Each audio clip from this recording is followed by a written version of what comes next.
வேர்க்கடலை சட்னி பண்ணுறதுக்கு வேர்க்கடலையை ஃபஸ்ட்டு வறுத்துட்டு தோல் சீவி வச்சுக்கோங்க. அதுக்கப்புறம் பொட்டுக்கடலை 1 ஸ்பூன்,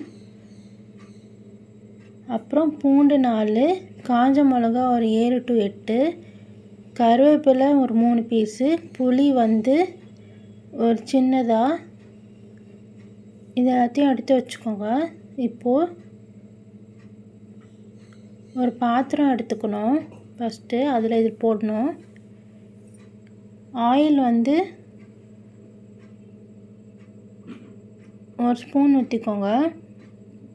இப்போது கொஞ்சம் பூண்டு எடுத்துக்கலாம். 4 பல் பூண்டு,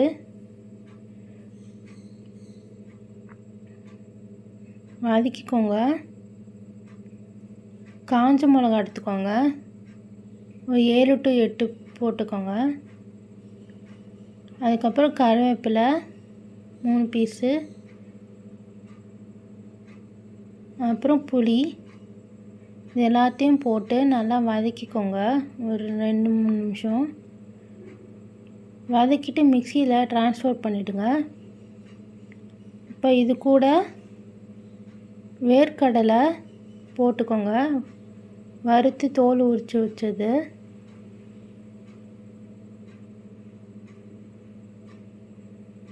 பொட்டுக்கடலை 1 ஸ்பூன் போட்டுக்கோங்க.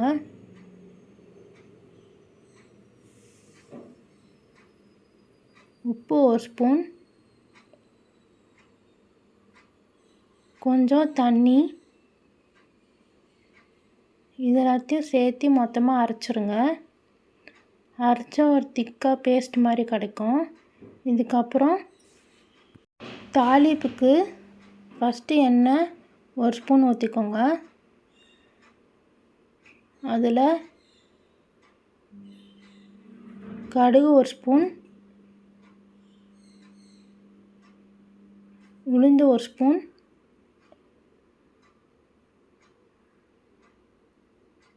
கடலைப்பருப்பு 1 ஸ்பூன்,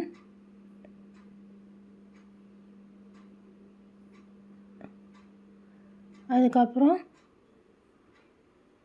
காஞ்ச மிளகா 3, கருவேப்பிலை, எல்லாத்தையும் அரைச்சிட்டு வச்சுருக்கிறதுல அப்படியே இது ஊற்றணும், தாளிச்சதை.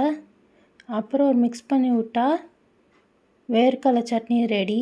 இந்த ரெசிபி ட்ரை பண்ணி பார்த்துட்டு எப்படி இருக்குன்னு கமெண்ட்ஸில் சொல்லுங்கள். தேங்க்ஸ் ஃபார் வாட்சிங்.